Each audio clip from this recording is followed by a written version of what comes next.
አንዳንድ ጊዜ እነሱ ሸሻለሁ እንጂ አልሰማም፣ በቃ አልሰማም ለማለት ሞክራለሁ። ግን አለ ጦርነት ግን የጀመረው ቆይቷል። ከእኛ መፈጠሩ በፊት የታውቃላችሁ። አክቹዋሊ እኛ የመጣ ነው ጦርነት ወዳለበት ዓለም ውስጥ ይተወራወራል አይደል እንዴ? ልዑል እግዚአብሔርና ዲያብሎስ በጠብ ውስጥ አልነበሩምን? ሰው ሲፈጠር ነበሩ እኮ። እነሱ ተጣልተው ሁለት መንግስት ሆነው እኮ ነው እኛ የደረስነው።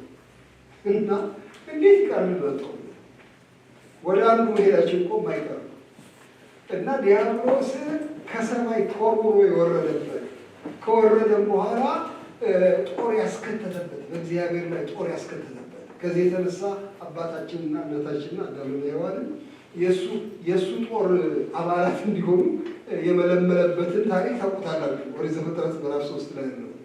እንግዲህ በጦርነት አውድማ ውስጥ ነው የተወለደ። ስለዚህ በፍጥረታችን ይኖራል እና ጦርነትን ሸሽተን የት እንደርሳለን? የት ጋር እንደምንቆም ነው ማወቅ ያለበት።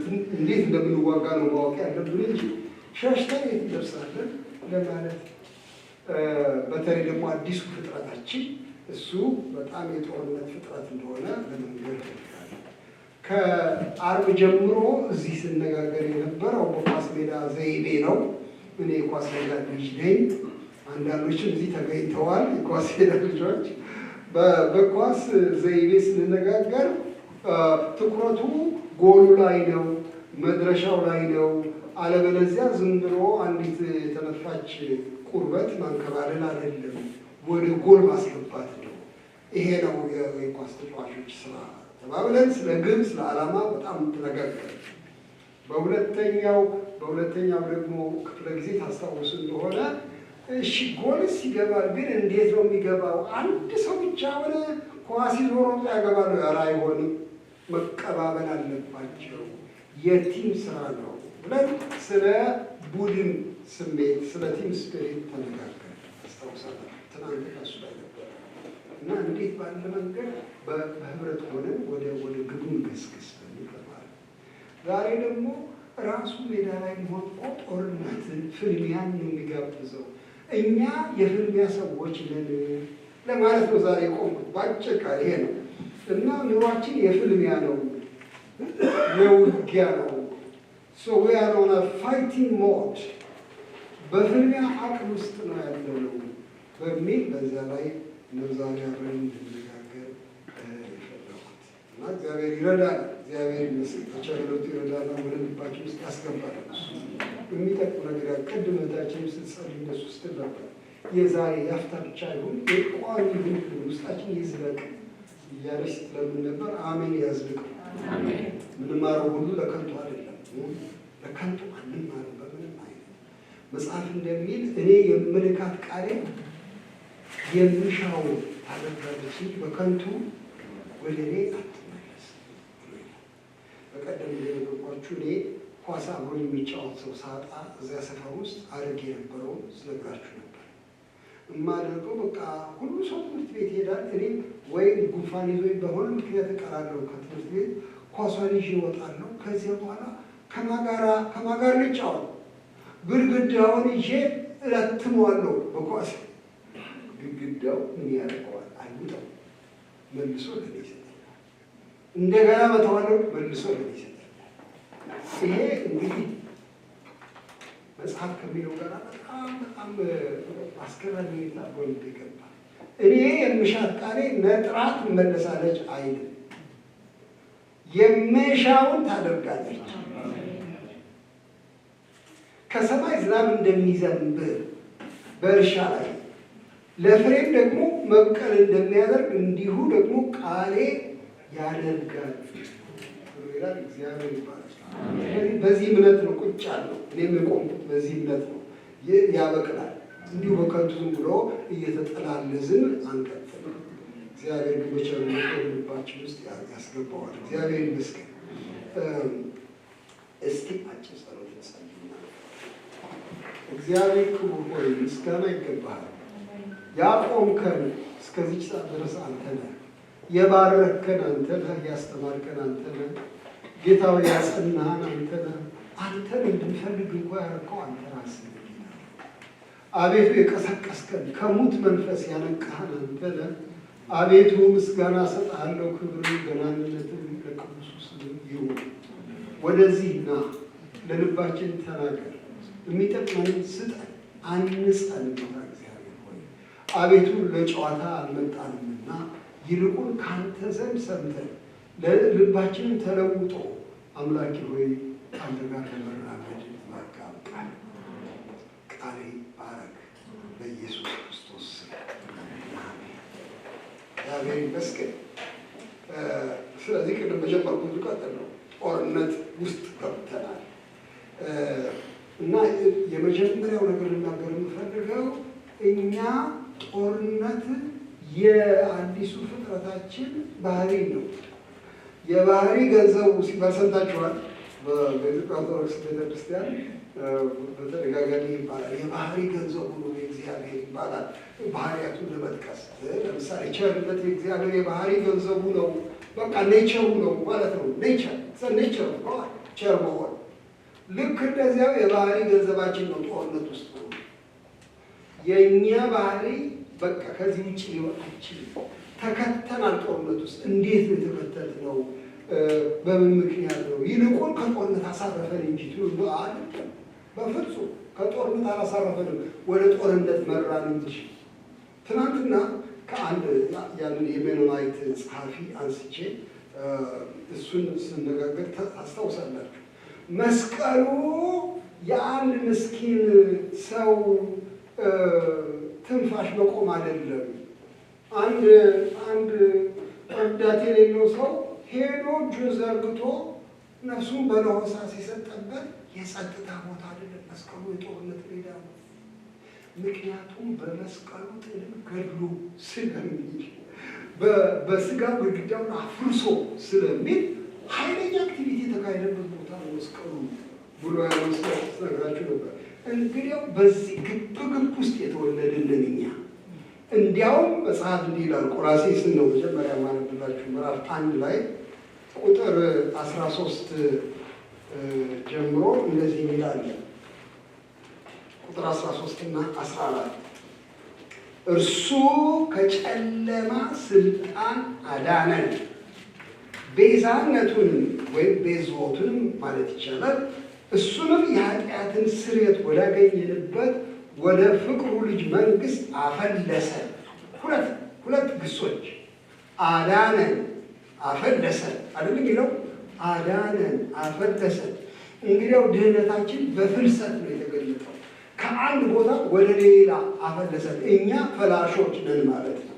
ከየት ነው ያፈለሰን? ከጨለማ ስልጣን፣ ጨለማ ከነገሰበት ቦታ ወይም የጨለማው ገዢ ከሚገዛበት ሰፈር አወጣን ከጨለማ ስልጣን የሚለው ቃል ጦርነትን ይጋብዛል። ከጨለማ ስልጣን፣ ከጨለማ ጉልበት ፈልቅቆ አወጣን እና ከዚያ ቀጥሎ ወዴት አፈለሰን ይላል? ወደ ፍቅሩ ልጅ መንግስት። በዚህኛው ትርጉም በአዲሱ መደበኛ ወደሚወደው ልጅ መንግስት አፈለሰን ስለሚል የመንግስት ቋንቋ እዛ ውስጥ አለ። መንግስት ይላል። እንግዲያው መንግስት ነው ያስለወጠ። እንዴት ነው የምናፈው? መንግስት ገልብጦ ሌላ መንግስት ውስጥ እኛን ካስገባን እንዴት ነው የምናርፈው? ወደ ጦርነት ጋበዘን እንጂ ፍጥረታችን ጦርነት ነው። ወንድሞች ናቸው። ወደ ኢየሱስ ክርስቶስ መምጣት ማረፍ እንደሆነ ሁሉ ለጦርነት መሰለፍም ነው። በቃ ይሁን እና እናንተን እኔ እግዚአብሔር እንደው ይረዳኝ። አሁን ሁላችን ይሄ ስብሰባ ሲያልቅ በፍልሚያ መንፈስ ሊሆን ነው የምመኘው። እንዲያው ዘርፈት ብለን እንዳንቀመጥ። ደህና ነው አይሞቃለሁ በጣም ደህና ነው። ሳይል በልቼ ዘና እላለሁ፣ እንቅልፍም ካለ አንጎራቻለሁ እንዳንል ነው። ፍልሚያ ውስጥ ነን፣ ጦርነት ውስጥ ነን የሚለውን እሱን እንድናገኝ ብዬ ነው። በመጽሐፍ ቅዱስ በተደጋጋሚ ነው ይሄ ጦርነት ሀሳብ ያለው። አንድ ጊዜ ጌታችን ኢየሱስ ክርስቶስን ታውቃላችሁ፣ አንድ ድዳ የነበረ ሰው፣ ደንቆሮም የነበረ ሰው ፈወሰ። ጋኔን ነበረበት ይህ ሰው። ማቴዎስ ወንጌል ምዕራፍ 12 ላይ ይገኛል ታሪኩ። እና ጋኔኑን ገሰጸና ጋኔኑን አባረረ። ከዛ ሰውዬው መናገር ቻለ፣ መስማት ቻለ። እና ተደነቁ። ይሄ ነገር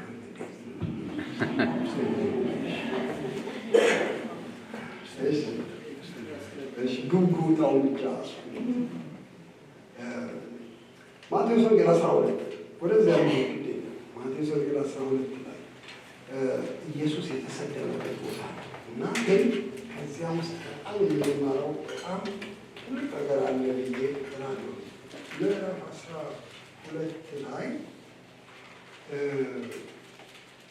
ቁጥር 29 ጀምሮ ከዚህ በኋላ ጋኔን ያደረበትን እውር ዲዳ ወደ እርሱ አመጡ። የሚገርም ነበር። እውር ነው ተወስቼ ነበር ማለት ነው። እውር ነው ዲዳ ነው መናገር አይችልም። ወደ እርሱ አመጡ። እውሩም ዲዳውም እስኪያይና እስኪናገር ድረስ ፈወሰ። ሕዝቡ ሁሉ ተገረሙና እንጃ ይህ ሰው የዳዊት ልጅ ይሆንን አሉ። ፈሪሳውያን ግን ሰምተው ይህ በቤል ዜቡል በአጋንንት አለቃ ካልሆነ በቀር አጋንንትን አያወጣም አሉ። ኢየሱስ ግን ሀሳባቸውን አውቆ እንዲህ አላቸው፣ እርስ በርሷ የምትለያይ መንግስት ሁላ ትጠፋለች። እርስ በርሱ የሚለያይ ከተማም ሁሉ ወይም ቤት አይቆምም። ሰይጣንም ሰይጣንን የሚያወጣ ከሆነ እርስ በርሱ ተለያየ። እንግዲህ መንግስቱ እንዴት ትቆማለች? በጣም ሎጂካል የሆነ መልስ ነው የሚሰጠው። በጣም እንዴት ምን ማለታቸው? ምክንያቱም እነሱ መቀበል ስለቸገራቸው ይሄ ሰውዬ ይፈውሳል፣ ይሄ ሰውዬ የእግዚአብሔር ወገን ነው ማለት ስላልፈለጉ ብቻ አይናቸውን ጨፍነው ይሄ እኮ አጋንንት የሚያወጣው ዋናው ስላለበት ነው፣ በቤልዜቡል በአለቃው መንፈስ ነው የሚያወጣው ብለው ሰደው ጌታ ኢየሱስ ክርስቶስ ትዕግስቱ ይገርመኛል። እኔ እንዲሁ መብረቅ ወዲያውኑ አውርዶ እንዴት አላጠፋቸው እንደዚህ የሚሳለሙትን ሰዎች የሚገርም ነገር ነው። መብረቅ አያወርድም፣ ያስረዳል። እኛንን መብረቅ ምናወርድ በጣም ሰዎች ሲሰልሙን፣ ሰዎች ሲነቅፉን ቶሎ ነጎድጓዱን ነው የምናወጣው። እሱ አስረዳ። ሊሆን አይችልም። እስቲ እናንተ አስቡ። እንዴት እርስ በርሱ የሚለያይ መንግስት እንዴት ይጸናል? እንዴት እርስ በርሱ ይዋጋል አንድ መንግስት? እንደሱማ ከሆነ ይሄ ነገር ከተፈጠረ ይፈርሳል፣ ያ ይወድቃል። ያ ሰይጣንም ሰይጣንን የሚያወጣ ከሆነ መንግስቱ እንዴት ይጸናል ብሎ ይልና አሁን ወደ እውነታው ያመጣቸዋል። እንዲህ ይላል፣ እኔ በቤልዜቡል አጋንንትን ማወጣ ከሆኑ ልጆቻችሁ በማን ያወጧቸዋል? ስለዚህ እነሱ ፈራጆች ይሆኑባቸዋል። የማይሆን ነገር ነዋ። እኔ ግን በእግዚአብሔር መንፈስ አጋንንትን ማወጣ ከሆኑ እንግዲህ የእግዚአብሔር መንግስት ወደ እናንተ ደርሳለች። ወይስ ሰው አስቀድሞ ኃይለኛውን ሳያስር ወደ ኃይለኛው ቤት ገብቶ እቃውን ሊነጥቀው እንዴት ይችላል? ከዚያ ወዲያ ቤቱን ይበዘብዛል። ከኔ ጋር ያልሆነ ይቃወመኛል፣ ከኔ ጋር የማከማች ይበትናል። አይገርም? በቃ ሁለት ጎራ ነው ያለው፣ ሁለት መንግስት ነው ያለው። እርስ በርሳቸው ደግሞ የማይስማሙ መንግስቶች ናቸው። ስለዚህ አንዱን መንግስት ለማጥቃት ከሄዳችሁ ኃይለኛውን ማሰር አለባችሁ፣ ዋናውን ማሰር አለባችሁ። ዋናው ሲታሰር ቤቱ ይበዘበዛል፣ ውስጡ ያሉት ሁሉ ይወሰዳሉ። በዚህ መንገድ ነው የሚሰራው። እኔ በእግዚአብሔር ጣት በእግዚአብሔር መንፈስ ማወጣ ከሆንኩኝ አጋንንትን እንግዲያው የእግዚአብሔር መንግስት ወደ እናንተ ደርሳለች። እንግዲያው ጌታ ኢየሱስ ክርስቶስ መንግስት ይዞ ነው የሰራው። ስራው፣ ስብከቱ፣ ትምህርቱ፣ ፈውሱ፣ አጋንንት ማባረሩ በሙሉ የመንግስት እንቅስቃሴ ነው። እናንተ የዚያ መንግስት አባሎች ሆናችሁ፣ እኛ የዚያ መንግስት አባሎች ወደ ፍቅሩ ልጅ መንግስት አፈረሰ። እግዚአብሔር ይመስገን። ስለዚህ በማያሻማ መንገድ እኛ ጦርነት ውስጥ ተከተናል። ጠይቀን አይደለም፣ እስቲ እንዴት ደስ ይላል ይሄ ውጊያ እስቲ ልግባበት ብለንም አይደለም፣ ተጋብዘንም አይደለም። ቀጥታ እዚያ ውስጥ ነው የተወረወረ። የሚገርም ነገር ጌታችን ኢየሱስ ክርስቶስ አመጣጡ ሁሉ ይኸው መሆኑን ዮሐንስ በመልእክቱ አንደኛ ዮሐንስ ላይ እሱን ማንበብ ይፈልጋለሁ። እዚያ ላይ ገልጾታል። ምዕራፍ ስንት ላይ ነው የሚሆነው? አንደኛ ዮሐንስ ምዕራፍ 3 ላይ እሱን ታልቆ አይተናል። የጌታችን የኢየሱስ ክርስቶስ መምጣት ይሄንን ግልጽ አድርጎ ያሳየናል። ስራው ይኸው ብቻ እንደሆነ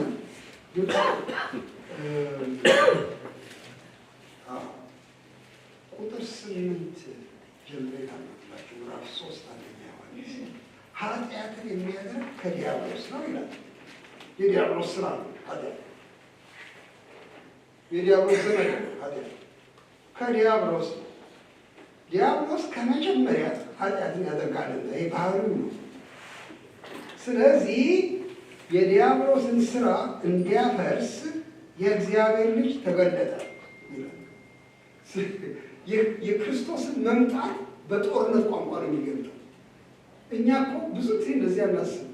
ኢየሱስ ክርስቶስ ከድንግል ማርያም ተወለደ፣ በበረት ውስጥ አደረ፣ ሊያድነን ብሎ ትሑት ሆነ። እውነት ነው፣ ግን ሊያፈርስ ተገለጠ። የዲያብሎስን ስራ ሊያፈርስ ተገለጠ። ኃጢአት የማስራ ነው ይላል የዲያብሎስ። እንግዲያው የክርስቶስ ተልእኮ ከሱ ጋር ግብ ግብ ነው። ኃጢአትን ለማፍረስ የዲያብሎስን ስራ ለማፍረስ ተገለጠ። በዚያ ስራ ውስጥ የገባ ነው። ስለዚህ በማሻማ መንገድ ጦርነት ብትወዱ ባትወዱ፣ ልዝቦች ብትሆኑ፣ ከራሮች ብትሆኑ፣ የፈለጋችሁትን ሁሉ የጦርነት ጥሪ አለበት። ይሄ ባህሪያችን። እሺ፣ ወደ ሁለተኛ ነገር ማለት እፈልጋለሁ። ጦርነቱ ግን አቅጣጫው ወዴት ነው? አሁን በጣም የሚያሳስበው ነገር እሱ ነው። ስለምንድን ነው እኛ መዋጋትማ እንዋጋለን እኮ፣ ውጊያማ አለ። ቤተ ክርስቲያን ውስጥ እንኳ ውጊያ አለ፣ እርስ በርሳችን ውጊያማ አለ። ቋንቋ ለቋንቋ፣ ዘር ለዘር ሁሉ እንዋጋለን። መዋጋትና በቃ እሱማ በጣም የተለመደ ነገር ነው። ግን የት ነው አቅጣጫው የጦርነቱ? መጽሐፍ ቅዱስ የሚያሳይ ኤፌሶስ 6 ላይ ታገኝታላችሁ። ከቁጥር 10 ጦርነታችን ውጊያችን ከሥጋና ከደም ጋር አይደለም፣ ነገር ግን በሰማያዊ ስፍራ ካሉ አለቆችና ስልጣናት ከርኩሳን መናፍስት ጋር ነው። ስለዚህ አቅጣጫችሁ ነው። ስለዚህ በምንም አይነት ሽጉጣችሁን በምንም አይነት ወደ ጎን አታጥፉ። በምንም አይነት ከሰው ጋር ለመጣላት አልተፈቀደልንም። ጦርነቱ እርስ በርሳችን አይደለም። አቅጣጫው ግልጽ ነው፣ ከዲያብሎስ ጋር። ስለዚህ ዕቃችሁን እንዴት እንደምትይዙ ማወቅ ጥሩ ነው። በእውነት እኔ ቀበሌ ድሮ በደርግ ዘመን ቀበሌ ውስጥ ገንዘብ ያዥ ሆኜ ሰርቻለሁ። ጥሩ ነገር አይደለም። እና በተራ ምን ያደርጉናል? ማታ ማታ ዘብ እንጠብቃለን፣ አካባቢ እንጠብቃለን። እና ሁላችንም እንሰማራለን። ሮንድ ይዞራል፣ የኛ ሰፈር እንዞራለን። እኔም እዞራለሁ ማታ ማታ፣ ሌሊት እና እኔን ደግሞ ሹም አድርገውኝ መሳሪያ ይሰጡኛል። በእጄ ሽጉጥ ይዛል። ያን ጊዜ ያስኩት ሽጉጥ እና አንድ የኔ ዘመን ደግሞ ጠመንጃ ተሰጥቶት ነበር። እና ምን ይሆናል? ሌሊቱ በጣም ያደክማችኋል። ስትዞሩ በኋላ ቁጭ ትላላችሁ። እንቅልፍ ሲይዝ አደጋው ምንድን ነው? ጣታችሁ ቃታው ላይ ከሆነ ድንገት ሳታስቡ ከሳባችሁ አጓጉል ነገር ነው የሚሆነው። በጣም አጓጉል። አሁን ያ የኔ ዘመን ደረጃ ያውቀዋል። እሱ ሳበውና ሳያስብ ነው ሄዶ እጁ ገሸመጠው። እስከ ዛሬ ትልቅ ጠባሳ አለ እጁ ላይ። የቃታ መጠበቂያ አለ። እሱን ካልቆለፋችሁት አደጋ ነው። እሺ እናንተ ዝም ብላችሁ አትሳችሁ። የት ጋር እንደሚተኮስ መጽሐፍ ግልጽ አድርጓል። መጋደላችን ከደምና ከስጋ ጋር አይደለም በፍጹም። እባካችሁ እንትናን ዶጋ ምን ያርግልኝ ምን ጸሎት ለምሳሌ በጣም ልክ መሳሪያው ያለ ብልሃቱ ማዞር ማለት ነው። እኛ እንዋጋ የተባለው ግልጽ የሆነ ጠላት ከሱ ጋር እንግዲህ ያው የጦርነት አቅጣጫችን የታወቀ ማ ላይ እንደምንዘምት እናውቃለን። ሰዎች ብሔር ላይ፣ ቋንቋ ላይ ወይም ምን ልበል እንግዲህ ወይም ተፎካካሪ ቤተክርስቲያን ላይ ወይም የማንወደው ዲኖሚኔሽን ላይ ምን አውቃለሁ ወይም የማንወዳቸው ሰዎች ላይ እንዳናነጣጥር እግዚአብሔር ይጠብቃል። ጦርነታችን ግን እሺ፣ አሁን ወደ እናንተ ሊወስድ የሚፈልገው ደግሞ ስለ ጦር ግንባሩ ትንሽ መነጋገር ዛሬ ይፈልጋል። የጦር ግንባሮች አሉ። ምን አይነት ናቸው? የት ነው የጦር ግንባሩ? ምን አይነት? ትናንትና ታስታውሱ እንደሆነ ኢዮአብ ምን አድርጎ ነበረ? ኢዮአብ ጦርነት ወጣ ከአሞን ልጆች ጋር ሊዋጋ። ትዝ ይላችኋል? ትናንት ስናነብ ነበረ አንደኛ ዜና 19 ላይ ከአሞን ልጆች ጋር ሊዋጋ ወጣ። ግን የአሞን ልጆች ፈርተው ስለነበር፣ እስራኤልን ፈርተው ስለነበር ቀጠሉ። ቅጥረኛ ወታደሮችን ከአሶር አመጡ እና አሶራውያንን አሰለፉ። ከሳባ ከሌላም ቦታዎች አመጡ ብዙ ቅጥረኛ ወታደሮች 32,000 ሰረገላ ገዝተው አመጡ፣ በመከራቸው አመጡ። ከዚያ ኢዮአብ ያደረገው ስትራቴጂ ግንባሮቹን ለየ። ሜዳ ላይ ካሉት ሶርያውያን ጋር እኔ እዋጋለሁ፣ ምርጦቹን አሰልፌ፣ አንተ ደግሞ ወንድሙ አቢሳን አንተ ደግሞ ከአሞናውያን ጋር ትዋጋለህ እዚህ ደጃፍ ላይ ብሎ በሁለት ግንባር ገጠሟቸው። አንደኛው ግንባር ሲሸነፍ የሚያስገርም ነገር ነው። አንደኛው ግንባር ሲሸነፍ ሌላው መሸሽ ጀመረ። ይሄ አስገራሚ ነው። የጦርነት ነገር አዩና መሸነፋቸው ሶርያውያን አሞናውያን ሸሹ። ግንባር ያስፈልጋል ጦርነት ላይ። ምን ግንባሮች አሉ እኛን የሚጋፈጡ? እነሱ ትንሽ እናስባቸው። እኔ ለጊዜው 1-3 ይሻላል። ሌሎች ብዙ ግንባሮች ሊሆኑ ይችላሉ፣ ግን እነዚህ 3ቱ በጣም የተለመዱ ናቸው ብዬ እገምታለሁ። ዲያብሎስ ነው፣ እርግጥ ነው አዝማቹ ዲያብሎስ ነው በየአቅጣጫው፣ ከእሱ ጋር ነው የምንፋለመው። ግን ያሰለፋቸው ግንባሮች አሉ። ሹማምንት አሰልፏል። አንዱ ሹም ኃጢአት ይባላል።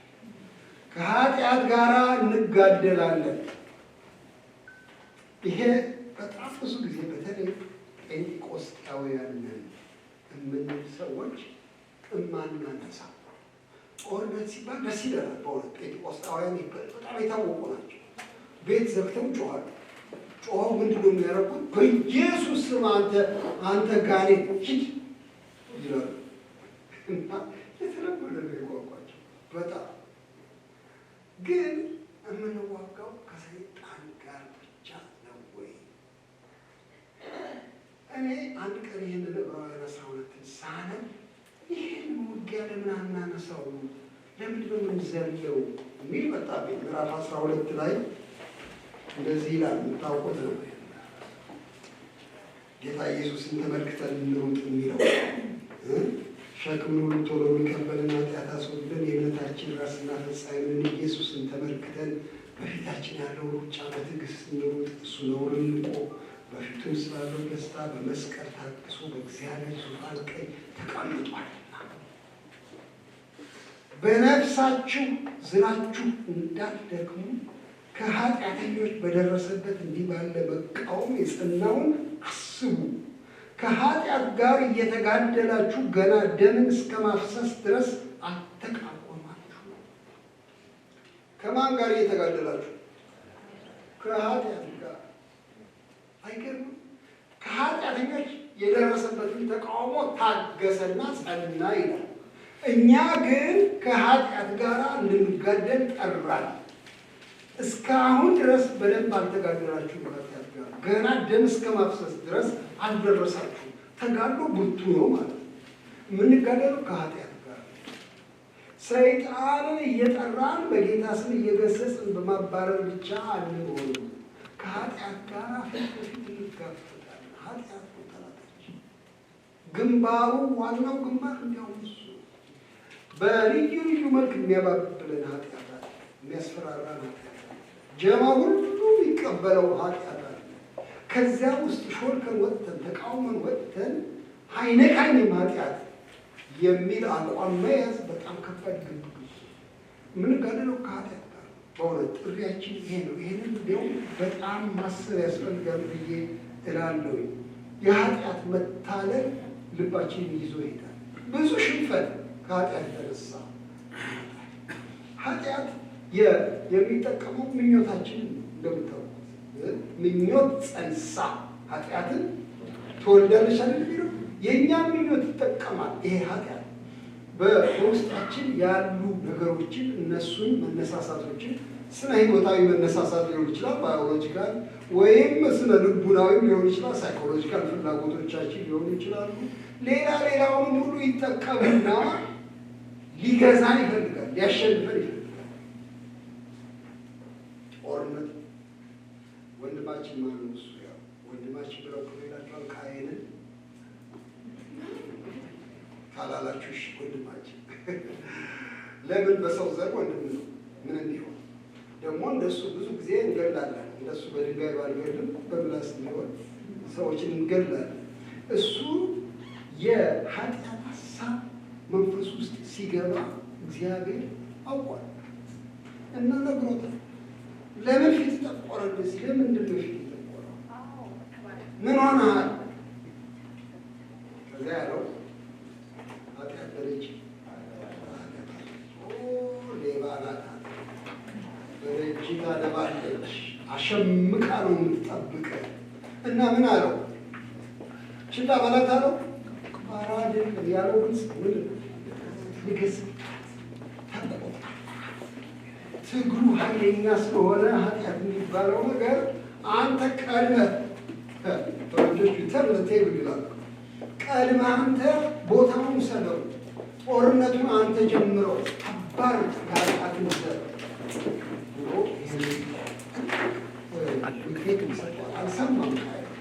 አልሰማም፣ አልነገሰባትም። እሱ መንገስ ነው ራሱ የፈለገው።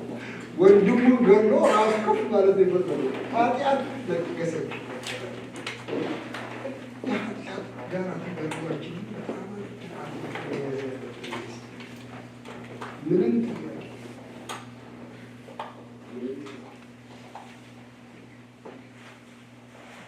ይህንን የበራቡን ዓለም እንዴት ወደቀ ካላችሁ፣ እንዴት የወደቀው ክርስትና እዚህ ሀገር በምዕራቡ ቤተክርስቲያኖቹ የሚሰጡት ለምንድን ነው ካላችሁ፣ ወራሪ ከየትም አልመጣበት የምታውቁት ነገር ወረራዊ ኃጢአት፣ ወረራዊ ዓለማዊነት፣ ወረራዊ ማቴሪያሊዝም፣ ወረራዊ ኢንተርቴይንመንት፣ ወረራዊ ታመሳላችሁ በልዩ ልዩ ፍላጎታችን ላይ የታከከ የሚመጣ ዘመቻ ነው። እሱ ነው እና እንግዲያው ትግል ያለው ከእሱ ጋር ወንድሞች ናቶች ከእሱ ጋር ይሄ ሲቪላይዜሽን በሰው ልጅ ትልቅነት፣ በሰው ልጅ ማዕከላዊነት፣ በሰው ልጅ ፍላጎቶች ንግስና የተቃኘ ነው። ይሄ አሁን የሚኖርበት ላለ እንግዲያው ኃጢአት እዚያ ውስጥ ትልቅ ስፍራ ያገኛል። ከዚያ ጋር እንድንጋደል ተጠርተናል። አንዱ ግንባር እሱ ነው ወንድሞች። ሁለተኛ ግንባር ላነሳላችሁ ሐሰት የሚባል ነገር አለ። ከሐሰት ጋር እኛ የእውነት አምላኪዎች ስንዋጋ ነው የምንኖረው። ውጊያውን ምናልባት አንዳንድ ጊዜ ላንወደው እንችላለን፣ ግን አለ ይሄ ውጊያ የማይቀር ነው። ይሄንን ዛሬ ጠዋት አንደኛ ዮሐንስ ምዕራፍ 4 ሳይ ነበር በጣም እየገረመኝ። ምክንያቱም እነዚህ ወንድሞቻችን ዮሐንስም ጴጥሮስም ያዕቆብም የሚገርም ነገር ነው። ማነው እሱ ጳውሎስም ይሁዳ ስለዚህ ውጊያ በጣም ግልጽ አድርገው ተናግረዋል።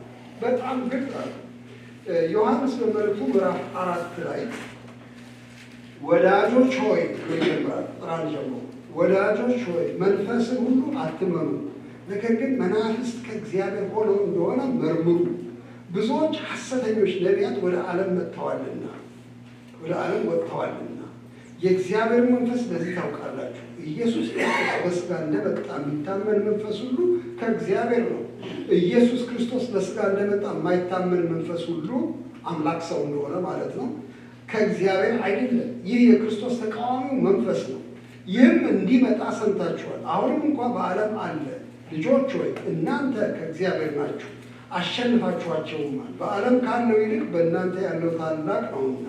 እነርሱ ከዓለም ናቸው፣ ስለዚህ ከዓለም የሆነውን ይናገራሉ፣ ዓለሙም ይሰማቸዋል። እኛ ከእግዚአብሔር ነን። እግዚአብሔርን የሚያውቅ ይሰማናል፣ ከእግዚአብሔር ያልሆነ አይሰማንም። የእውነትን መንፈስና የስህተትን መንፈስ በዚህ ነው። ሰብጀክት ፎር ጆን በጣም እኮ ዋና ርዕስ ነው። አንዳንድ ጊዜ ልሸሸው ፈልጋለን። ይህንን ተው ባካችሁ፣ ይህ ሐሰት ምናምን እሱን ተው፣ እውነቱን ንገሩን። አለቀ። ኧረ አላለቀም። እውነት ሁሉ በሐሰት ፊት ነው የሚነገር። ይኸውላችሁ 2 እና 3 5 ይሆናል እኮ ስል 4 አይሆንም ማለት ነው አይደለም እንዴ? 2 እና 3 ተብሎ ምርጫው 10 ምርጫ ቢቀርብልኝ ሁሉም አይደለም 5 ብቻ ነው ማለት ነው። ስለዚህ ስለ እውነት ስንነጋገር ስለ ሐሰት መናገራችን አይቀርም። ችለን ልንለው ከቶኑ አይገባም። እና ይሄ ወንድማችን ሐዋርያው ዮሐንስ ይህን ይነግረናል። መንፈሱን ሁሉ አትመኑ፣ እናንተ መንፈሳውያን የሆናችሁ ስለ መንፈስ በጣም የምታስቡ ሰዎች፣ ኧረ ብዙ መንፈስ ነው ያለው፣ አይነቱ ብዙ ነው። ከእግዚአብሔር የሆነውና ያልሆነው ለዩ፣ መርምሩ ብሎ ይህ ወቀት ያለ። በቅርብ ጊዜ ደግሞ አንደኛ ጢሞቴዎስ 4 ላይ እሱ በጣም አስገረመኝ። እኔ ምን ይመስለኝ ነበረ የሐሰት ነገር የሐሰት ትምህርት ሲባል የሰዎች ፈጣቻ ነው ለሚቆጥ በቃ ነው። ምን ሲሰሩ ነው አሁን እንደዚህ አይነት ነገር ያመጡት? ምን ሲሰሩ ነው? ለምሳሌ ሰው መንፈስ ነው ብለው የሚሉ ሰዎች አሉ። መንፈስ ብቻ ነው ሰው ሌላ አይደለም። አንድ ሰፈር ሄጄ ይሄ አጋጥሞኛል። ተማሪዎችን ጠይቃለሁ ሄጄ ጋሽ ንጉሴ እዚህ ከተማ የወልድ ሰው መንፈስ ነው ተብሏል። አንድ ሰው እሱ ያስተምራል እና ታዲያ ምን ሆነ አልኳቸው። አይ በቃ ስጋ ምንም አይሰራም ተብሏል አሉ። ምን ማለት ነው ስጋ ምንም አይሰራም? ምንም በቃ መያዣ ነው፣ የመንፈስ መያዣ ኮሮጆ ብቻ ነው። ስለዚህ የፈለከውን ታረግበት በስጋ ምንም አይደለም። መንፈስ ነው ዋናው፣ እግዚአብሔር መንፈስ ነው። ስለዚህ እሱ ነው ተብሏል። እና ምን ሆነ? ተማሪዎቹ ናይት ክለብ ያሉና ጠዋት ኳይ ይመጣሉ አሉ። በቃ በስጋ ምንም ዋጋ የለውም ተብሏልና በመንፈሳችን እናመልከዋለን። ምን አይነት ፈጠራ እያልኩኝ ለራሴ ተጨንቄ፣ ግን እዚህ አንደኛ ጢሞቴዎስ 4 ላይ ስመጣ ምን አገኘው? በጣም ገረመኝ ለራሴ። ያው የነበረ ነው፣ ኑሮንም አንብቤዋለሁ፣ ግን አላስተዋልኩትም ነበረ። እዚያ ላይ እንደዚህ ይላል፣ መንፈስ ግን ለቁጥር ላይ በግልጥ በኋለኞች ዘመናት አንዳንዶች የሚያስቱ መናፍስትንና በውሸተኞች ግብዝነት የተሰጠው የአጋንንትን ትምህርት እያደመጡ ሃይማኖትን ይክዳሉ ይላል። መንፈስ ነው የሚናገረው። መንፈስ ምን ይላል? በኋለኛው ዘመን አንዳንዶች መናፍስትን እያደመጡ፣ መጽሐፍ እያነበቡ ብቻ መናፍስት እያደመጡ የሰው ትምህርት የአጋንንትን ትምህርት ይላል እና ይፈበርካል ማለት ነው። ዲያብሎስ አዎ ልዩ ልዩ ትምህርቶች የተራቀቁ እስኪመስላቸው ድረስ ልዩ ከየት እንደመነጨ ሳናቅ ከዚህ ዩኒቨርሲቲ ከዚህ ኮሌጅ አይባልም። ይኸው ከመናፍስት ዓለም ሐሰት ይላካል። መለየት መመርመር ነው ስራችን። እንግዲያው አንዱ የትግላችን መስክ ሐሰትን መቃወም። ባገኘንበት ቦታው ይሄ ልክ አይደለም፣ ይሄ ለቃሉ አይደለም፣ የእግዚአብሔር መንፈስ ይሄንን አይልም አይናገርም ብሎ መቆም በጣም አስፈላጊ ነው። ይሄን ተጋድሎ ወንድሞቻችን ሲያረጉ ቆይተዋል። ጳውሎስ አልቆታል። አሁን ደግሞ እዚህ እንዳነበብኩ ዮሐንስ አለ። ጳውሎስ በተለይ ሁለተኛ ቆሮንቶስ 11 ላይ በጣም ልብ በሚያባብል ሁኔታ ነው የተናገረው። በጣም ሁለተኛ ቆሮንቶስ እንደምታውቁት የሮሮ ደብዳቤ ነው። ባለው ወገን ጳውሎስ በጣም ስሜታዊ ሆኖ የጻፈው ደብዳቤ ነው። ስሜቱ ምንድን ነው? ጳውሎስ በጣም ብዙ ደክሞ ያን ቤተክርስቲያን ካቋቋመ በኋላ አንዳንዶች መጥተው ጳውሎስ ምንድን ነው እስከዚህ ድረስ ማለት ጀመሩ። ራሳቸውን ለሐዋርያ ተደረጉና በጣም ትልቅ አረፉ። እስከዚህ ድረስ ጳውሎስ ትናንት ላይ መጣ። ደግሞ ከጌታ ጋር አልነበረም። ድንገት መንገድ ላይ አግኝቶት ነው አሉ ወደ ቆረሱ። እሺ አናናቁት። ጳውሎስ ተቆጣ። ጳውሎስ በጣም በቁጭ ነው የሚናገር። እንደው ለማንም ሐዋርያ ባልሆን ቢያንስ ለእናንተ ሐዋርያ ነኝ ያለበት መጽሐፍ በጣም እና ምዕራፍ 11 ላይ ምን ይላል? እዚያ በሁለተኛ ቆሮንቶስ በጥቂቱ ሞኝነት የሞኝ ብታረጉኝ ማለት ነው ብትታገሱኝ መልካም በሆነ ነበር። ቢሆን በእርግጥ ታገሱ፣ በእግዚአብሔር ቅንዓት ቀናላችሁ። እንደ ንጽሕት ድንግል እናንተ ለክርስቶስ ላቀርብ ለአንድ ወንድ አጭቻችኋለሁ። ነገር ግን እባብ በተንኮሉ ሔዋንን እንዳሳታት ሀሳባችሁ ተበላሽቶ ለክርስቶስ ከሚሆን ቅንነትና ንጽሕና ምናልባት እንዳይለወጥ ብዬ እፈራለሁ። የሚመጣውም ያልሰበክነውን ሌላ ኢየሱስ ሊሰጥ ወይም ያላገኛችሁትን ልዩ መንፈስ ወይም ያልተቀበላችሁትን ልዩ ወንጌል ብታገኙ በመልካም ታቀሱታላችሁ ብሎ ምጸታዊ የሆነ ንግግር ነው። እኔ አጭቻችኋለሁ እኮ አንድ ወንድ ክርስቶስ ለእሱ አጭቻችኋለሁ እኮ እና እናንተ እንደ ንጽሕት ድንግል ላቀርብ ነው እኮ ጥረቴ። ማንም ባለጌ መጥቶ እንዳያበላሻችሁ እኮ በጣም ነው የምጨነቀው፣ የምገበገበው። የገብጋባ ቋንቋ ነው እዚህ ላይ። እንዴት እንደዚህ ይሆናል? ሌላ አይነት ኢየሱስ፣ ሌላ አይነት መንፈስ፣ ሌላ አይነት ወንጌል የሚሰብክላችሁ ታስተናግዳላችሁ። ኃይለኛ ነው። እኔ እናንተን መቼም በዚህ ዓላማ ጠንቃቆች እንደሆናችሁ የምቆጥረው፣ ግን ስለ ሐሰት ለስላሶች አትሁኑ፣ ከቶም አትሁኑ። በብዙ ቦታ በቤተ ክርስቲያኖቻችን ሳየው የፈለገው ሰው መጥቶ እዚህ ላይ ይቆማል። ይቆምና የፈለገውን ይናገራል። ከየኪሱ ያወጣም ሁሉ ይሰጠናል። እኔ እንዳየሁት ከሆነ ይሰጠንና ደጃፍ ላይ ሲወጣ ጌታ ይባርክ በእውነት ብለን ትከሻው መታ እናደርጋለን። እንዴ አንቃወመውም? ይሄን ሰው ልክ አይደለም ማለት ነው። ጨዋዎች ነን እኛ። እንደዚህ አይነት ደግሞ እግዚአብሔር መራሽ በእርጋታ ሽዋች። ሁለተኛ ቀን ይመጣል፣ ሶስተኛ ቀን ይመጣል። ልክ ነው ወይ?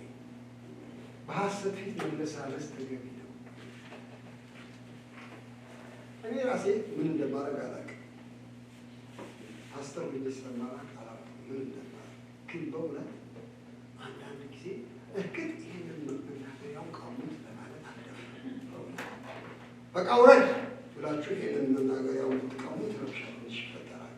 እንደሱ እንዳይፈጠር ግን ቢያንስ ከወረደ በኋላ ይሄን ቅድም ያልከው ከየት ነው ውስጥ ጥቅሱ ያገኝ ነው ያስኬዳሉ ብሎ መሞገት አያስፈልግም። ህዝቡን ተነስቶ ቅድም ወንድማችን እንደዚህ ተናግረዋል፣ ግን ደግሞ በአንድ ወገን መጽሐፍ እንዲህ ይላል አይባልም። ጳውሎስ እንደዚህ አልኳል አላረግም። ገላትያ ሊና አልኳ አላረግም እንደሆነ ታውቁታላችሁ። ቢሆንም አረገዋለሁ። ገላትያ ምዕራፍ 1 ላይ የሚያስገርም ነው። ይሄ ዝም ብሎ ትከሻ መጥቶ አልሸኝም መርቆ አልሸኝም። ይሄ ጳውሎስ ምዕራፍ 2 ላይ ነው።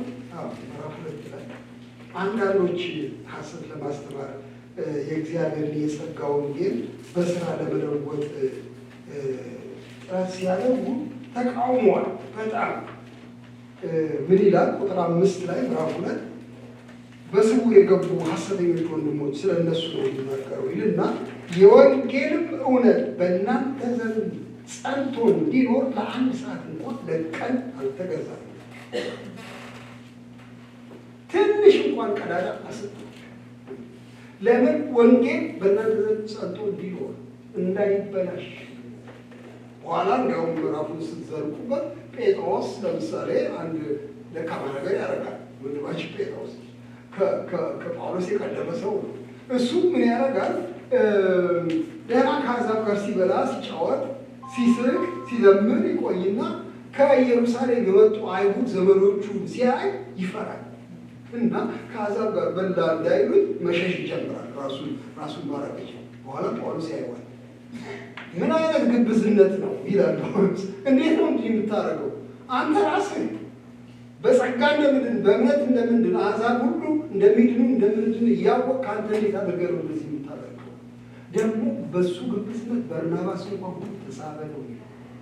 በርናባስ እና ፊት ለፊት ገሰጽኳቸው ብሎ ጳውሎስ እንግዲያው ከሐሰት ጋር ይጋድላል። ተጋድሎ እንደሆነ እንድታውቁት እፈልጋለሁ። ለምን ይሁዳ ላይ ስመለከት እኔ ስለ መዳናችን ልጽፍላችሁ እጅግ ተግቼ ሳለሁ አይደለም ይሁዳ 3 ላይ ነገር ግን ለቅዱሳን አንድ ጊዜ ፈጽሞ ስለተሰጠ ሃይማኖት እንድትጫወቱ አይደለም እንድትጋደሉ ያሳስባችሁ ግድ ሆነ። እንግዲያው እስቲ ተጋድሎ በሉ። ተጋድሎ ሐሰትን መቃወም ተጋድሎ ጥሪያችን ነው።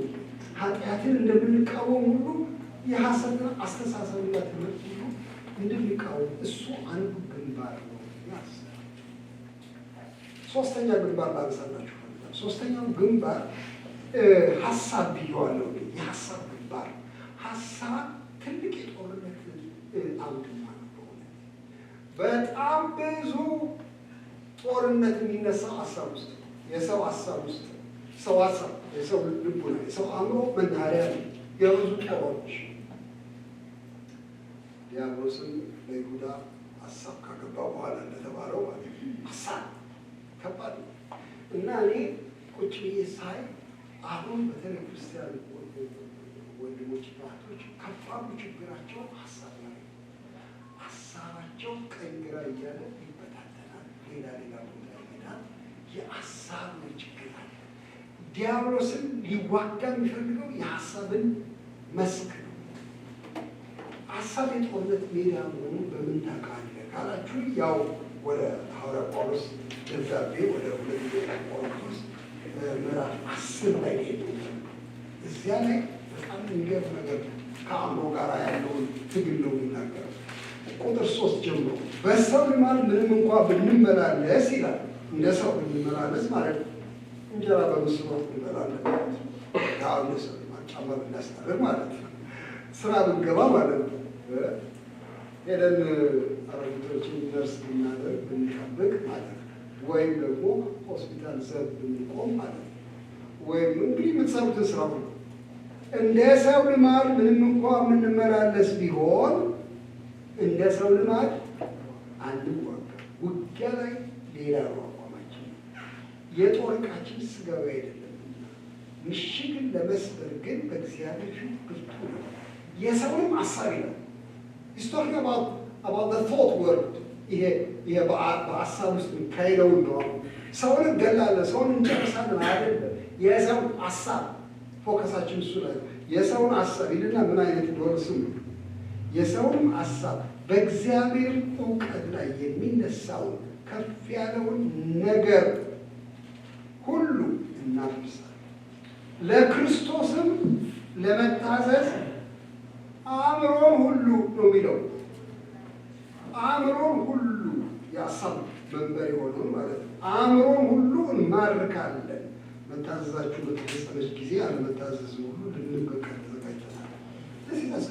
ፋይቲንግ ሞድ ጦርነት ሀሳብ የጦርነት መስክ ነው። አዎ ብዙ ልዩ ልዩ ሀሳቦች አሉ፣ ሰውን የሚያበላሹ እምነትን የሚያጠፉ።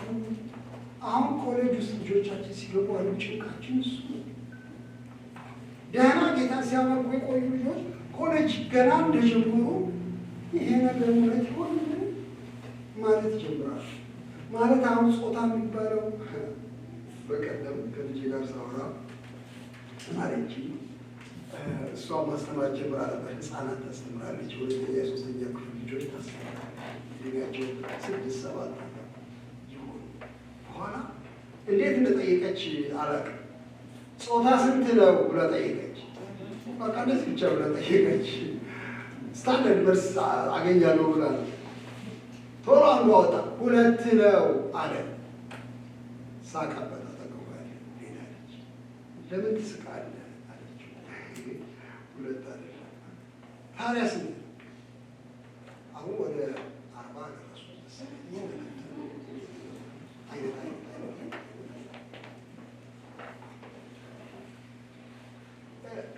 ይኸውላችሁ ልጆቻችን ይፈተናሉ። የሚፈተነው ማንም ጦር ሰብቆ አይወጋቸውም። ሀሳብ ሰብቆ ግን ይወጋቸዋል። አእምሯቸው ይማርካል። በከንቱ ፍልስፍና ይማርካል። ከባድ ትግል አለብን።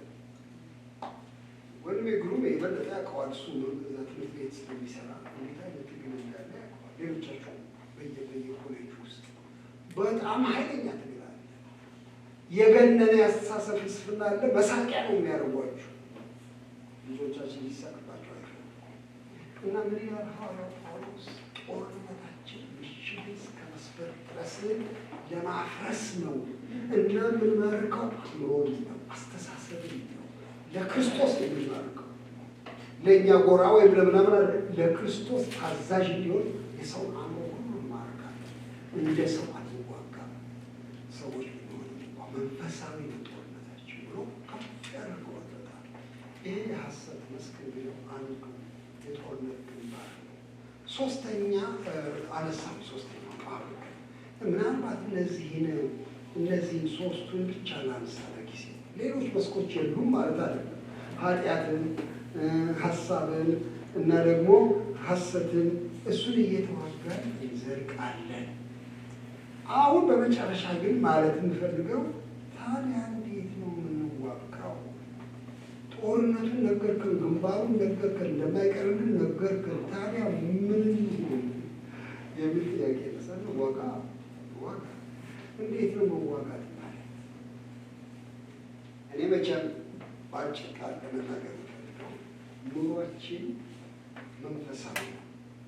አንድ የደነቀኝ ነገር አለ። ሮሜ ምዕራፍ 8 ሳነበው ለካ የእኛ ኑሮ በመንፈስ ነው። እኔ የምለምናችሁ መንፈሳውያን እንድትሆኑ ነው። እኛ መንፈሳውያን የሆነን ከመንፈስ ጋር ካልተቆራኘን በስተቀር አንችለውም። ውጊያው ነው ይሄ የመንፈስ ኑሮ። በተለይ ምዕራፍ 8 ላይ ሮሜ ላይ ታገኙታላችሁ። አሁን ለመተንተን ጊዜ የለም። ግን መንፈስ ከመንፈሳችን ጋር የእግዚአብሔር ልጆች እንደሆንን ይመሰክራል፣ ያጸናናል። እግዚአብሔር የተመሰገነ ይሁን። መንፈስ ይመራናል። በመንፈስ የሚመሩ እነዚህ እግዚአብሔር ልጆች ይባላሉ። የመንፈስ ምሪት እንቀበላለን። መንፈስ እንዴት እንደምንጸልይ ስለማናውቅ ድካማችንን ያግዛል፣ ይማልድልናል። በመንፈሱ የስጋን ስራ ትገድላላችሁ። እግዚአብሔር የተባረከ ኑሯችሁን በመንፈስ ነው። የእግዚአብሔር መንፈስ አጠገባችን ከሌለ፣ በውስጣችን ከሌለ፣ ቦታም ማንስጠው ከሆነ በምን አቅማችን ነው የምንሻገረው? እንዴት ሰው ነው? እንግዲህ መንፈሳውያን የሆን በሙሉ መንፈስ ቅዱስ ሆይ አጠገቤና አግዘኝ እባክህ የምለውን ንገረኝ። አሁን ኃጢአቴ ሁሉ በጣም አፍጥጦ መጣ ፊቴ። በምን እችለዋለሁ? ስጋዬ ገብር ነው የሚለኝ። እንዳልገብር መንፈስ ቅዱስ ናና ሙላይ ጭጭ አርግልኝ ይህን ውትወታው ብለን የመንፈስን አጋዥነት መለመን በጣም ያስፈልጋል። መንፈስ ቅዱስ ብቻ ቃለ እግዚአብሔር የውጊያችን አንዱ ዋና ነው። እግዚአብሔር ተባረከ። ዋና ነው በጣም የመንፈስን ሰይፍ እሱም የእግዚአብሔርን ቃል አንሱ አይደለም የሚለው። የእግዚአብሔር ቃል የመዋጊያ መሳሪያችን። ቸል ትሉት ከሆነ በጣም አዝናለሁ፣ በጣም ያሳፍራል። ለምን እንኳን እኛ ጌታችን ኢየሱስ ክርስቶስ በውጊያ ጊዜ የተጠቀመው ቃሉን አይደለም። በቃ ቃሉ ተጠቀመበት እኮ በደንብ አድርጎ አስገብሮ ቃሉ ስለያዘ አልተቸገርም። ጌታ ስለሚመጣው ውጊያ ሁሉ መከታ አድርጎ ቃሉ ተጠቀመበት። ዲያብሎስ አፈረ። በኋላ የት ይሂድ ለመጥቀስ ሞክሮ ነበር ዲያብሎስን። በነገራችን ላይ አንተ አሁን በቃ በጥቅስ ለማለት ነው የፈለከው ብሎ እሱም ጠቅሷል። ግን አወላግዶ ነው የጠቀሰው። ልክ አይደለም። እንጌታችን አስተካከለ። ራስህን ወርውር፣ የእግዚአብሔር ልጅ ከሆንክ ይህን ድንጋይ እንጀራ እንዲሆን በል። ብትወድቅም እንኳ ያነሱሃልና መላእክት፣ ወርውር ራስህን ከመቅደስ ጫፍ። አንተ የምታነበው አንዱ ብቻ ነው። ሌላ አለ። ለምሳሌ ካለው ጌታ አንተ ለምሳሌ አትፈታተን ያለውን አላነበብክም መሰለኝ። አትፈታተን ብሏል። ዝም ብዬ ታምር አልጠይቅም። የጨዋታ አይደለም። ከመቅደስ ራሴ ነው። እግዚአብሔር አምላክን አትፈታተን ብሏል። እንጀራ በል ድንጋዩ አልን። አንተ በላይ ነው ጌታ። ከዲያብሎስ ጋር ክርክሩ አንተ ስላልክ አልልም አላደርግም ማለት ነው። አንተ ስብከትን እየዞርክ ሰው የሚኖረው በእንጀራ ነው እያልክ ነው የሰበከው። አገሩን ሁሉ በእንጀራ አስገብረሃል። ስማ፣ ሰው በእንጀራ ብቻ ከእግዚአብሔር አለ እንጂ ብሎ መልሶ ወደዚህ ነው ያደርጋል። እና ወገኖች ሆይ መዋጊያችን ነው። አንድ ወንድሜ ምን አለ? አንዳንድ ሰዎች መንፈስን ከቃሉ ያፋታሉ። በቃ መንፈስ በላይ ላይ ካለ ዋናው እሱ ነው ይላሉ። ግን መጽሐፍ አያፋታቸው፣ እንዲያው ያጋባቸው። የመንፈስን ሰይፍ የያዙ እርሱ የእግዚአብሔር ቃል ነው ማለት እኮ ማጋባት። ምን አለኝ እሱ ሲነግረኝ በጣም ልቤን ነካ። መንፈስ ቅዱስ አሁን ወደዚህ ጉባኤ ቢመጣ መንፈስ ቅዱስ እና ጦርነት ቢጀምር አፈፍ የሚያደርገው ሰይፍ መዋጊያችን ነው እና በዚህ ቃል ላይ ስንቆም ነው እናሸንፋለን። ሌላ መጨመርላችሁ ነበር ደግሞ በህብረት ስንቆም ውጊያችን ትናንትና ተነጋግረናል። በህብረት ስንቆም ጠንካራ ይሄ መንፈሳዊ አካሄድ ነው። መጽሐፈ ነህምያን እሱን እያየሁ ነበር ዛሬ ጠዋት። እዛ መጽሐፈ ነህምያ ላይ ታውቃላችሁ ጠላቶቻቸው ከበው ሊያስጨንቋቸው በፈለጉ ጊዜ ምን አደረጉ ነው የሚለው? ጠባቂዎች አቆሙ፣ ስራችንን ሊያስተጓጉሉብን ነው እና አንድ ላይ ተሰበሰብንና በወገባችን ላይ ታጠቅን፣ መሳሪያችን ሰይፍ ያዝን፣ ደግሞ መዶሻ ያዝን፣ የጦር መሳሪያ ያዝን፣ ግንባታ መሳሪያ ያዝን። ጠላቶቻችን አድማቸውን ከሸፈ አወቁ። እግዚአብሔር የተመሰገነ። ስለዚህ ከወንድሞች ጋር ተባብሬ ነው የምዋጋው፣ ከእህቶች ጋር ተባብሬ ነው። ዲያብሎስ እንዳያጠቃን ይሄ ነው መንገዱ። ወንድሞች እና አረጋግጬ ይገራል። ይሄ ነው መንገዱ። እኔ አንድ ቀን ማታ ምን መጣብኝ?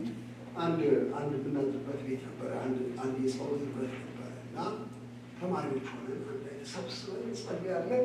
አንድ 20-30 ይሆናል እና ሁሉ ፍራሽ ተነጥፎ ሁሉ ጥግ ግድግዳውን ይዞ ተኛ። እኔ እንግዲህ ምን እንዳሳሰበኝ አላውቅም።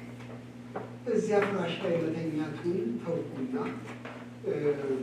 አንድ ጠረጴዛ ነበረ፣ የማስተማሪያ ጠረጴዛ በጣም ሰፊ። ፍራሽን ይዤ እዚያ ላይ ወጣሁ እንዳልጋ እንዲሆን ለምን እንዳረኩ። ከዚያ ዛ ወጣሁ፣ እዛ ላይ ተኛው። ስቃሻ ወይ ምን አይነት ነገር በቃ መጣብኝ፣ መጣ ሁሉ መጣብኝ። ስባል አንድ ሰው ወደ አሞ እና ምን ሆነ? ያ ሰው የኢንተርኔት የሚያገናኝ ያ ሰው ከኛ ጋር በህብረት በጣም የተከበረ ሰው በጣም ጌታ ነው የሚመስለው። ግን መሸሽ ጀመረ። ከህብረት በለት ተጠቃ ዲያብሎስ አጠቃ፣ በዘበዘው፣ በኋላ አርበለው እና ሞተ። ወንድማችን ያ ሰው መጣ። ለካ ከህብረት ተነጥሎ ነው በኃጢአት በማነው ለሰይጣን ጥቃት ተዳረገው የሚል መጣ። አለቀስኩ። ላረገው የሚችለው ሁሉ አላረኩም ብዬ ተከስኩ። ልክ ይሄ የናሽናል ጂኦግራፊክ ታውቃላችሁ አይደለም? የጌም ፓርኮችን ሲያሳይ እነዚያ በሺዎች የሚቆጠሩ አንተ ነው በሺዎች የሚቆጠሩ አጋዘኖች እየገሰገሱ ሲመጡ አንበሳ የሚያደርገውን ታውቃለህ? ሺህ ቀንድ አይነግስም። የሚያደርገው ምንድን ነው? አንዷን ይነጥላል፣ አንዷን ብቻ እሷን ያሳድዳል እስከ መጨረሻ እና እሱ ይነጣል።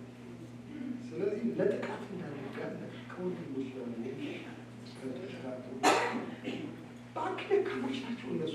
ቢደክሙ ይሻላል ከነሱ አይረዱኝም። ቢሆንም ከነሱ ጋር ሆኖ ይሻላል። እግዚአብሔር ይደግፈናል። እና ይሄ ትልቅ የውጊያ ስልት እንደሆነ ማስተዋል ጥሩ ነው። በመጨረሻ መጨረሻው መቼ ነው? ዛሬ አሁን ይጨርሳለሁ። ያው አንድ ነገራችሁ እንደ ማህበርም ጦርነት ላይ የቤተ ክርስቲያን ተዋጊት ናት፣ ተፋላሚት ናት እንጂ መንግስት በሰጣት ህጋዊ ፈቃድ ተመስርታ እንደ አንድ ክለብ የምትንቀሳቀስ አይደለችም። በፍጹም ክለብ አይደለም። እኛ ተዋጊ ሰራዊት ነን። ቤተ ክርስቲያኔን እሰራለሁ አለ መድኃኒታችን። ቤተ ክርስቲያኔን እሰራለሁ፣ እሷም እግሯን አንፈራጣ በሰላም መርጋታ ትኖራለች አላት። አይደለም? ማቴዎስ 16 ላይ እኔ ቤተክርስቲያን እሰራለሁ የገሃነምም ደጆች አይችሏትም። እና ልቀቁት የገሃነም ደጅ ምን አመጣ? የገሃነም ደጆች ይችላሉ። ገና ከምን መስረቷ ለምን እንደዚህ እናደርጋለን? ብዙ ጊዜ መስለኝ የነበረው የገሃነም ደጆች አይችሏትም ካለ እንግዲያው ይሄ የሚያሳየው በምንም አይነት ቢሞክሩ የዲያብሎስ ሰራዊት ቤተክርስቲያንን ሊያጠፋ አይችልም ማለት ነው። በምንም ቢጥሩ እያልኩኝ ነበር። በጣም ብዙ ጊዜ ላለፉት 40 ዓመት እንደዚህ ነበር ማሰብ። አይችሏትም፣ በቃ ሊያጠፋት አይችሉም። በኋላ ግን ቀስ ብዬ ሳየው የገሃነም ደጆች ነው የሚለው። ደጆቹ ከመወሰደ አልኩ። አይገርምም? እሷን አቋል መጡ። እሷን አልሄደችው። የገሃነም ደጆች ለምን ሄደች? ልታስፈታ ነው፣ ልታስለቅቅ ነው። እዚህ ተፋላሚነቷ የጥቃት መከላከል ብቻ አይደለም፣ የማስለቀቅ ነው። ወራሪት ናታ ቤተክርስቲያን። ወራሪት በሉ እስኪ። ወራሪት ናት፣ ተፋላሚት ናት። ተከላክላ የምትቆይ አይደለች። ለመከላከል ያቋቋማት ማህበር አይደለች።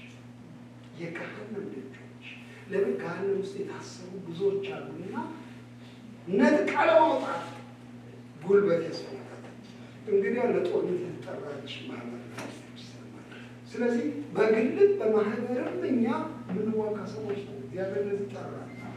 እሺ ጉልበት አለ ወይ? አዎ አለ። እግዚአብሔር ይመስገን። ስለ ጦርነት የተጻፈው ኤፌሶስ 6 ላይ በቀረውስ ብሎ ወዲያው የሚለው ምንድን ነው? በጌታና በኃይል ችሎት ይባርካችሁ። እግዚአብሔር ይመስገን። ስለዚህ ኃይል ስላለ ነው ስለ ጦርነት ለመናገር የተፈለገው። አለበለዚያ ተደብቄ ነው መቀመጥ ያለብኝ። ሁላችን መሸሸግ ያለ ነው። አለ ጦርነት ተጀምሯል በደህን ስጋ ነው ማለት ያለብኝ። ግን ጉልበት አለ። እግዚአብሔር ይመስገን። የእግዚአብሔር ጉልበት አለ። ይሄንን በብዙ ቦታ ተናግሮ ታገኙታላችሁ። ዛሬ ጠዋት አንድ መዝሙር በጣም ደስ ይላል። እንዴ ድንቅ አምላክ ነው የምናመልከው፣ እንደምን ኃያል ነው እኛ የምንሰግድለት፣ የኃይል ሁሉ ጉልበት የፍጥረት መሰረት። እሱ የኃይል ሁሉ ጉልበት እኛ የምናመልከው ኃያል ነው። እግዚአብሔር ይመስገን። ስለዚህ ስለ ጦርነት ስናወራ አንፈራ። አንዱ ነገር እሱ ነው ወንድሞች፣ ኃይል አለ፣ ስትሬንግዝ አለ። ስትሬንግዝ ብቻ አይደለም። ልክ ነው፣ ስትሬንግዝ አለ ከጌታ መንፈስ የተነሳ መንፈስ ቅዱስ በእናንተ ላይ በወረደ ጊዜ ምን ትቀበላላችሁ? ኃይል ትቀበላላችሁ። የእግዚአብሔር የፍርሃት መንፈስ አልሰጠንምና፣ ነገር ግን የምን መንፈስ? የኃይል መንፈስ አይደል? የኃይል መንፈስ፣ የፍቅር መንፈስ፣ ራስን የመግዛት መንፈስ ሰጠን ስለሚል የኃይል ጉዳይ የተረጋገጠ ነው በጌታ ቃል ውስጥ። ግን ይሄ ኃይል ደግሞ ካሬጅ ይፈልጋል። አንዳንድ ጊዜ የኃይል የጉልበት ነገር ይዘው ሰዎች ትልቅ መሳሪያ ይዘው ልባቸው ግን ይርበደበዳል። ጦርነትን የሚያሸንፍ የተጠራቀመ መሳሪያ ብቻ አይደለም፣ የበረታ ማንነት ነው ማለት ካሬጅ ነው። ካሬጅ ያስፈልጋል፣ ስትሬንግዝ ብቻ አይደለም። ስለዚህ ካሬጅ ሰሞኑን የተማርኩትን መናገር አለብኝ። ጨርሳለሁ። በሆነ ግንባራችሁን እያየው ነው። በኋላ ዘዳግም 20 ላይ ይሄንን የካሬጅ ነገር በጣም አስገርሞኛል። ጌታ ስለ ጦርነት የሚናገርበት ቦታ ነው እና ለሕዝቡ ምን ይላቸዋል? እንደዚህ ይላል። ጦርነት እንደሚመጣ አስቀድሞ ስለሚያውቅ ይህን ይናገራል። ጠላቶችን ለመውጋት በወጣ ጊዜ ይላል ቁጥር 1 ላይ ዘዳግም 20 ጠላቶችን ለመውጋት በወጣ ጊዜ ፈረሶችንና ሰረገሎችን ሕዝቡንም ከአንተ ይልቅ በዝተው ባየ ጊዜ አይቻልም አይቻልም። እነዚህ ዩኒቨርሲቲዎች የሚያስተምሩትን ነገር ሳየው አይቻልም። ይህ ሀገር የሚሄድበትን አካባቢ ሳየው አይቻልም። በምንም አይነት አይቻልም። የእኛን አቅም የቤተ ክርስቲያን መበላሸት ሳየው አይቻልም። ያው እንዲህ ይላል፣ ሕዝቡም ከአንተ ይልቅ ፈረሶቹ ሰረገሎቹ በዝተው ባየ ጊዜ ከግብፅ አገር ያወጣ አምላክ እግዚአብሔር ከአንተ ጋር ነውና አትፍራቸው። ወደ ሰልፍ በቀረባችሁ ጊዜ ካህኑ ይቅረብ፣ ለሕዝቡም እንዲህ ብሎ ይንገራቸው፣ እስራኤል ሆይ ስሙ፣ ዛሬ ጠላቶቻችሁን ለመውጋት ትቀርባላችሁ። ልባችሁ አይታወክ፣ አትፍሩ። አትንቀጥቀጡ፣ በፊታቸውም አትደንግጡ። ከእናንተ ጋር የሚሄድ ያድናችሁም ዘንድ ጠላቶቻችሁ ስለ እናንተ የሚወጋ አምላካችሁ እግዚአብሔር ነውና። ለባት ህዝቦች የእሱ ጦርነት ነው እና ስለ ጦርነት ይሄ ህግ የተሰጠ ህግ ነው። ጦርነት ስትወጣ አትንቀጥቀጥ። ምንም አይነት ቁጥራቸው ይብዛ፣ ከአንተ ጋር ሄደው ከግብፅ ያወጣ አምላክ ስላንተ ይዋጋል ያድንማል። እንግዲህ በጣም ያለው ይህን አይችሉ ለካ አስቀድሞ ታውቋል። የጦርነቱ አሸናፊ አልኩደስ አይኔ ብቻ ክፍት እኔ አሁን ያረፍኩበት ሆቴል ዛሬ ጠዋት አንድ ነገር በጣም ተገለጸ። ያረፍኩበት ሆቴል በመስኮት እንደዚህ ያያለሁ። በመስኮት አይና አንድ የመኪና ካምፓኒ ብዙ መኪኖች ተደርገዋል እና እሱ ብቻ ነው 2 ቀን 3 ቀን እሱ ብቻ መኪኖቹ ይሄ ካምፓኒ ስንት መኪና ነው የሚሸጠው፣ ስንት ሞተር ነው የሚሸጠው እያልኩኝ ብዬ እሱ ነው ማለት። ዛሬ ጠዋት ብቻ ከመኪናው ባሻገር ተራራ አለ። አይኔን ማን ያዘው? አይኔን ማን ያዘው? 10 ጊዜ ፎቶ ሳነሳ ተራራ ለካለ እንዴት ያምራል! እንዴት ባለ ግርማ ነው! በእውነት እንዴት ያምራል! በኋላ ለካ እንደዚህ የሆንን ነው እየፈራን አይታየንም። ባሻገር ያለ ተራራ የሚታይ ፊታችን ያለ ጥቃቅን ነገር ነው የሚታይ።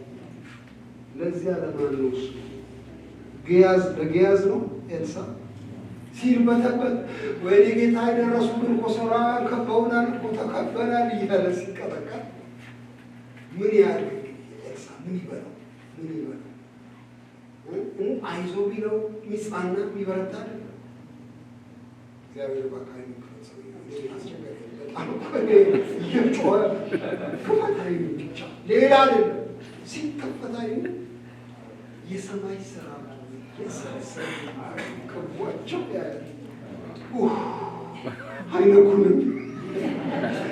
አይ ምንም አይነት አጠፋም። ወንድሞች እግዚአብሔር አይናችን ከእናንተ ጋር ያለው የሚዋጋላችሁ የሚያድናችሁ እሱ እግዚአብሔር ነው።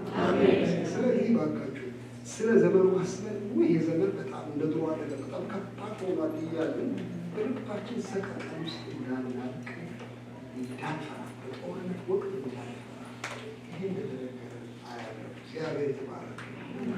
እንግዲህ በዚህ ካሬጅ እንድንሄድ ያስፈልጋል። በዚህ ስትሬንግስ እንድንሄድ ያስፈልጋል። እግዚአብሔር የተመሰገነ። ጌታ ደግሞ እሱ ራሱ ስራውን ይሰራል።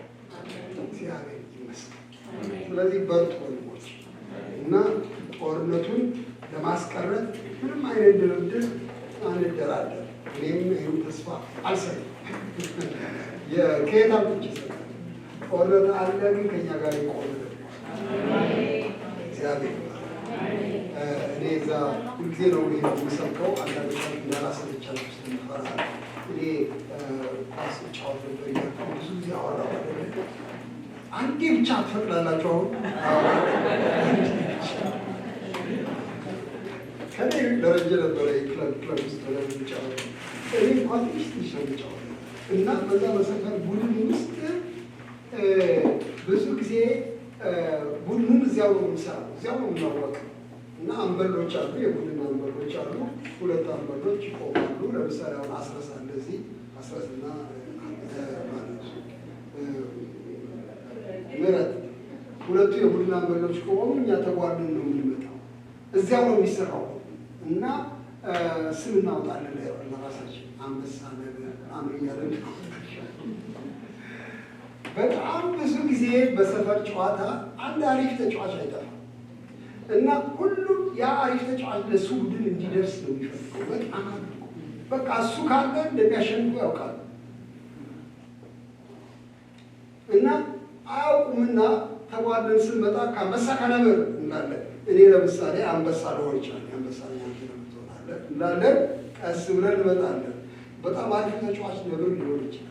ተጓደን እንመጣና ከአንበሳ ከነብር እንላለን። አንበሎቹ አንበሳ ይላል።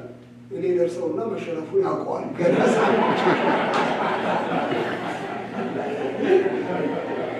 ነብር የደረሰ ማሸነፉን ያውቀዋል። እግዚአብሔር ከእኛ ጋር ከሆነ ማን ይቀርበናል? If God is for us, who can be against us? የት ጋ ነው የወገድነው ነው ጥያቄ። ጦርነቱ ይታወቃል፣ አስቀድሞ ይታወቃል። አሸናፊው የታወቀበት ጦርነት ውስጥ ነው የገባል።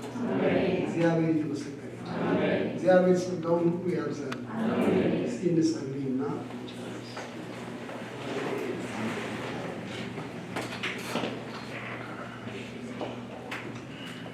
የውጊያ መንፈስ እንዲሰጠን ጌታ ነው። የውጊያ የፍልሚያ መንፈስ የተሸናፊነት አይደለም፣ የቸልታ አይደለም። የውጊያ ልቦና እንዲሰጠን እንጸልይ። ሃሌሉያ። ጌታ ሆይ ወደ አንተ ቀርባለን፣ እናከብራለን፣ እናመሰግናለን። አንተ ታላቅ አምላክ ጌታ እግዚአብሔር ሆይ እኛ ፈልገን ሳይሆን አንተ ራስህ ጌታ በዚህ ጦርነት ውስጥ አስገብተናል። እንደምታሸንፍ አውቃል አስገብተናል። አትፍሩ እያልክ ብዙ ጊዜ ነው የምትነግረን። ስምህ ይባረክ። እስከ ዛሬም ያደረስከን አንተ ነህ እግዚአብሔር ሆይ። አሁንም በሕይወታችን በሚገጥሙ ውጊያዎች ሁሉ አሸናፊው አንተ ነህና አቤቱ ከአንተ ጋር አቁመን፣ ከአንተ ጋር አሰልፈን። አምላካችን እግዚአብሔር ሆይ መንፈስ ቅዱስን በላያችን ላይ አድርግ። የቃልህን ብርታት በውስጣችን ሙላ። ፍቅርህን በህብረታችን ውስጥ አፍስስ። አንተ የተከበርክ ጌታ እግዚአብሔር ሆይ ውጊያችን በአሸናፊነት እንዲጠናቀቅ ጸጋህን ውስጠን። እግዚአብሔር አከብርሃለሁ፣ አመሰግናለሁ። እነዚህ ወንድሞቼንና እህቶቼን አስባቸው አምላኬ ሆይ። በተለይ ለምናለሁ በሀሳባቸው ውስጥ ያለ ውጊያ ተዋጋላቸው። ዲፕሬሽን ውስጥ የሚያስገባቸው፣ ጭንቀት ውስጥ የሚያስገባቸው እግዚአብሔር አባት ሆይ በየምናምኑ ውጥረት ውስጥ የሚያስገባቸው በአእምሯቸው ውስጥ ያለውን ውጊያ በኢየሱስ ክርስቶስ ስም ምታላቸው። እግዚአብሔር ነፃነት በፊታቸው ይታወጅ። በልቡናቸው ውስጥ ነፃነት ይታወጅ። እግዚአብሔር ሆይ በስራት ውስጥ በመከራ በጭንቀት ውስጥ እንዳይያዙ በኢየሱስ ክርስቶስ ስም የተፈቱ ይሁን። አምላክ እግዚአብሔር ሆይ ስም ይቀደስ፣ ስም ይባረክ። በጎነት በላያችን ይረፍ። ከፍ ከፍ በል በኢየሱስ ክርስቶስ ስም።